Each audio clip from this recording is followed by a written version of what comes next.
आज आपण करणार आहोत पालक सूप। त्यासाठी लागणारे साहित्य आहे 2 कप धुवून चिरलेला पालक, 1 छोटा चिरलेला कांदा, अर्धा कप नारळाचं दूध, 1 कप व्हेजिटेबल स्टॉक, 5 लसणाच्या पाकळ्या, 1 टेबलस्पून बारीक चिरलेल्या कोथिंबिरीच्या काड्या, 1 टेबलस्पून बटर, 1 तमालपत्र, पाव टीस्पून मिरपूड आणि चवीनुसार मीठ। हाय फ्लेमवर पॅन ठेवून त्यात बटर टाकूया।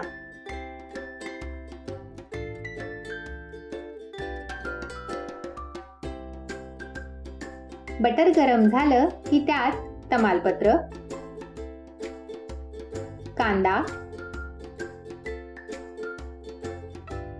कांदा गुलाबी होईपर्यंत परतवायचा आहे।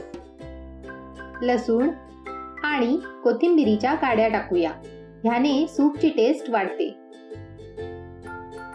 कांदा परतला गेला आहे, त्यात चिरलेला पालक टाकून मिक्स करूया। गॅसची फ्लेम हाय आहे। व्हेजिटेबल स्टॉक ऍड करूया। बाजारात व्हेजिटेबल स्टॉकचे क्यूब मिळतात, ते सुद्धा तुम्ही वापरू शकता। दिलेल्या साहित्यासाठी व्हेजिटेबल स्टॉकचं 1 क्यूब पुरेसा आहे। पालक स्टॉक मध्ये 3 मिनिटं शिजवून घेऊया।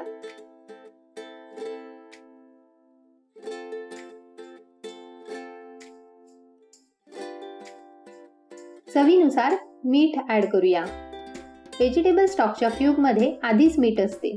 जर तुम्ही व्हेजिटेबल स्टॉकचे क्यूब वापरणार असाल तर मीठ चेक करून मगच टाका, नाहीतर सूप खारट होईल। 3 मिनिटं झालेली आहेत, पालक शिजला आहे। ह्यातले तमालपत्र काढून टाकूया आणि मिश्रण गार होऊ देऊया। गार झालेलं मिश्रण मिक्सरच्या भांड्यात घेऊन बारीक पेस्ट करूया। ह्याप्रमाणे।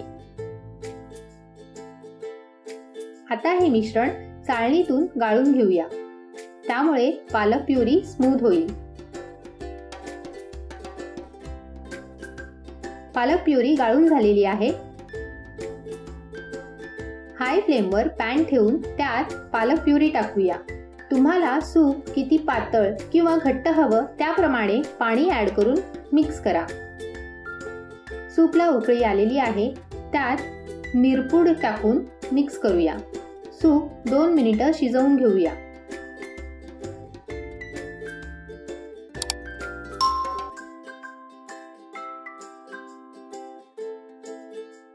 सूप छान बॉईल झालेला आहे। गॅसची फ्लेम बंद करूया आणि नारळाचं दूध ऍड करूया।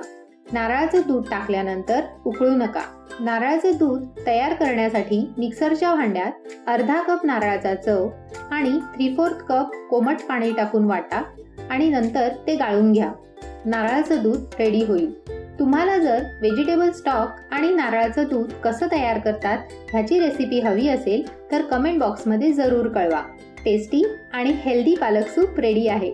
फ्रेश क्रीमने सजवून गरमच सर्व करूया। तुम्हाला जर ही रेसिपी आवडली असेल तर चॅनलला सबस्क्राईब जरूर करा।